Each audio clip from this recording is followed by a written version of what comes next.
Okay.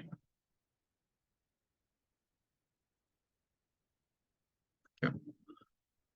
Alrighty. So my topic for final project is going to be on the social gospel, comparing that to the prosperity gospel specifically. My name is Anthony Yepes, and just for some good old laughs, I threw these two memes in here, just kind of like cracking some jokes about the prosperity gospel. The one on the right in particular is about the book of Job, and the likelihood that people who follow the prosperity gospel probably don't really read the book of Job. And here we have a little depiction of this guy just really just dropping on the belief that God will make your life peaceful and everything will flow perfectly, and you're never going to face any struggle, and you're going to receive everything that you want and all the prosperity that you need. So yeah, just a good little laugh. Take some time, Professor Kuder, to just look at these, and I know you'll probably enjoy these. Anyways, what exactly is the social gospel? The social gospel, it's a concept of putting into practice what Jesus spoke about, specifically about loving thy neighbor, caring for the sick and the poor, and really just living a lifestyle that Jesus would have embodied, being relational with people, caring about their struggles and their what they are going through, and really relating to them and being there for people. And really, it's just advocating for social change. And this really just arose from this started in the late 19th century, and it went up until about the 1920s. And really, it shaped the social atmosphere of the United States by improving working conditions, promoting healthcare, education for all students, all children, regardless of their financial status, whether they came from a wealthy, affluent background, or whether they came from people who were just dirt poor. Like, really, the push was to have education for all children, regardless of their socioeconomic status. And really, it was to also one of the emphasis of this was also to combat food insecurity and really just care for the poor. And these really times of distress for a lot of people. Yeah, and really behind all of this was looking back at Matthew 6, I believe, the Lord's Prayer, the part that says, Our Father in heaven, your kingdom come, your will be done on earth as it is in heaven. Essentially ushering in God's kingdom to earth, and in a way through societal change. There's still the distinction between when about Judgment Day and God's kingdom being ushered in then, but also for the time being here on earth, God's kingdom of essentially being vessels for Jesus's teachings and reflecting his ways and his practices into this world. Yeah, and really this was just like a way to call out essentially Christians to step up to the plate and be the change that this world needed at that time. And this movement really, yeah, like as I said earlier, it started in the late 19th century and carried on over to about carried on over until like 1920s. And really, this was a time of, during this time period, there was a lot of social and economic challenges that people were facing. People were very poor. People were living in really bad conditions. During this time of rapid industrialization and urban development, people were really just faced with the challenge of providing for their families. There was really high risks for infectious disease at the time, specifically because people were living in really tight, overcrowded slums. This was during the time of, I believe there was a lot of immigration occurring in this time. So you have a lot of people from different places of the world. They're coming to the U.S., which is great. They're also bringing diseases because the people were from different places, and there's just, at the time, there really wasn't much in terms of health and really just being able to support people. And really, so the social gospel, during this time, the labor force was composed of children. You have children working in factories, and the industries. And really, there was a lot of the prominence of these conditions, of the unsafe working conditions. That happened all over the place. There were people who were working long hours, earning very low wages, and there was very minimal to no workplace health and safety regulations in place to advocate for the workers, and even to, I mean, really, kids shouldn't be working at that age when they're working. They should have been in school. Really, there was just children who had to also step up and work to help their family out instead of being able to go to school. Whereas we see in the last slide, social gospel was advocating for education for all, and essentially so that kids wouldn't also have to be working, so they could be present in school and they could learn and catch up to the rest of the other people their age. Anyways, what is the relevance of the social gospel today? Well, it really set the trajectory for the progressive social reform that we see in our country today and the progress that it has made over the past decades, leading to the creation of legislation about workplace, residential, health, and safety regulations. The social gospel is advocated for by social justice activists and reformers, calling for the advancement of civil rights in our society and for equity and in place for people regardless of their background status. Really, it was just to bring people together. And an example of a person who really advocated for this was Martin Luther King Jr., who he drew inspiration from social gospel reformers.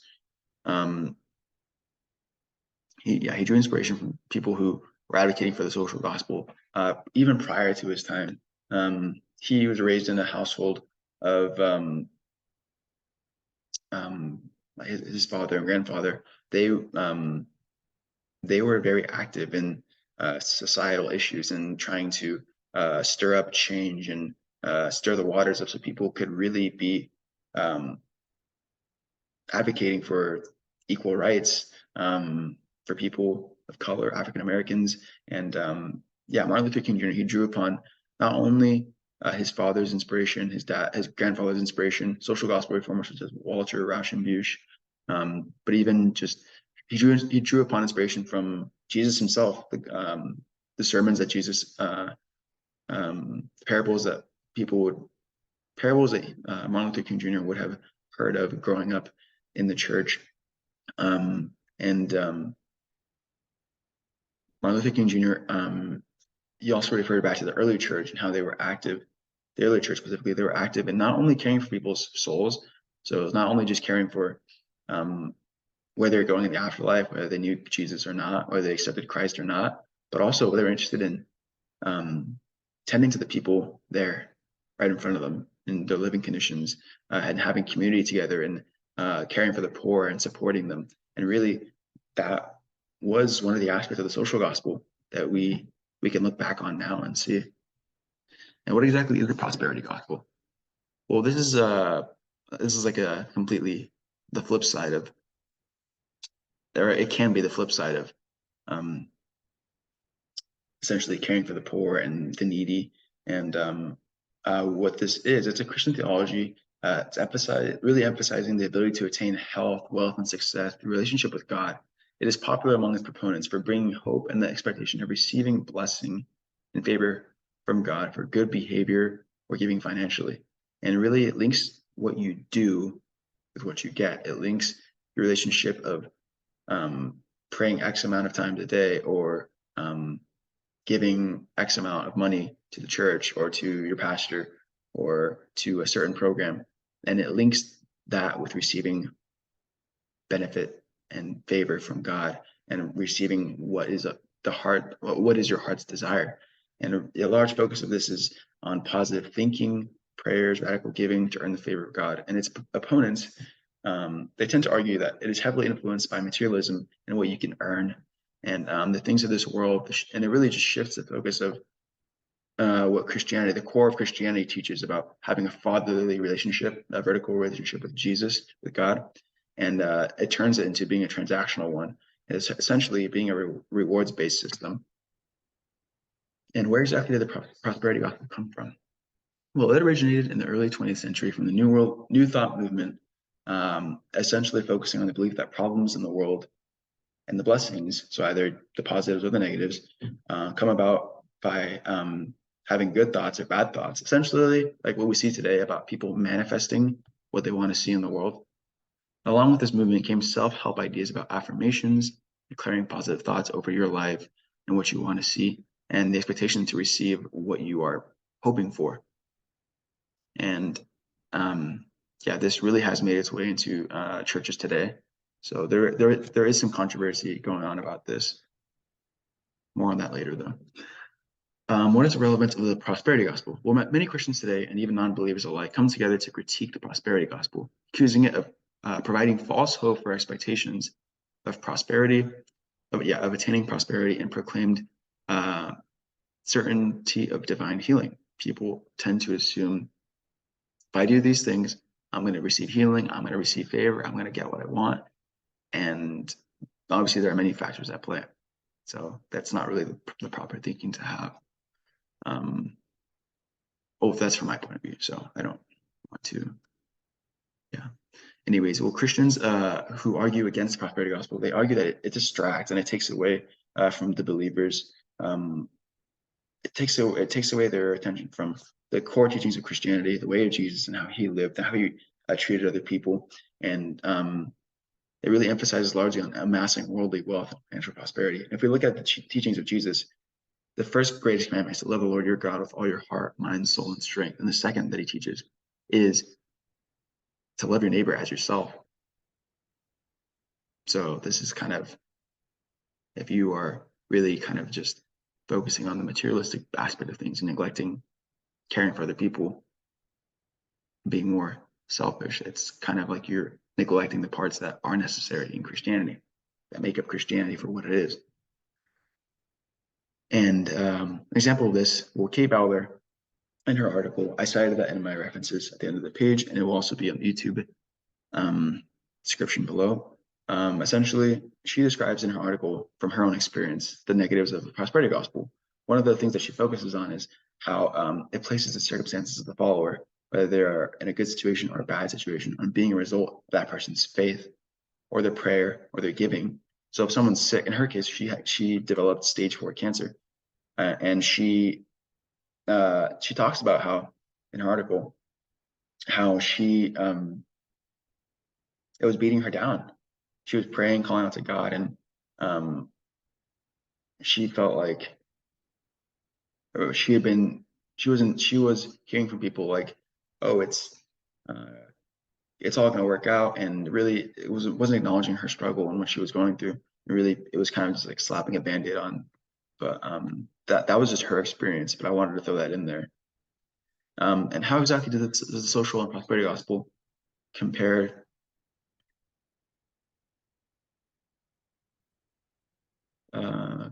to the gospel message itself taught by Jesus? Well, both of these have come under fire from Christians for the tendency to distract believers from the Great Commission, the focus of Jesus, and the practicality of preaching and teaching the gospel of Jesus about repentance and relationship with God. Once again, just focusing on that vertical relationship. And both of these can be controversial for Christians who really try to adhere to the early church lifestyle. And really what this does, it's pulling people out. It has the tendency to either pull people to one side of the extreme of being materialistic and focusing on their well-being as opposed to greater church and community, or also being super focused on the social issues and not so much focusing on people's salvation and their eternity. And Matthew 6, 19 and 13, Matthew 6, Matthew 25, Matthew 6 refers to the Lord's Prayer. I mentioned that earlier about the kingdom of God. Matthew 25 really highlights the points of Jesus that Jesus spoke about on Judgment Day, receiving rewards for what you've done to other people, and doing that, the parallel of doing that to Jesus. If you've done this for the least of these, then you've done it to Jesus as well. And yeah, so all these things that Jesus talks about, his teachings, they have, if you look at them, they have modern world implications on advocating for justice, compassion, love, and service. The prosperity gospel itself teaches on personal fulfillment, materialistic indulgence. It can potentially, and opposes the teachings of simplicity and contentment from Jesus, as described in the parable of Luke, chapter 12, which talks about not being greedy. Well, that just about wraps it up. And I thank you for this awesome quarter. And yeah, here attached are my references. They will also be in the YouTube description below. But thank you very much.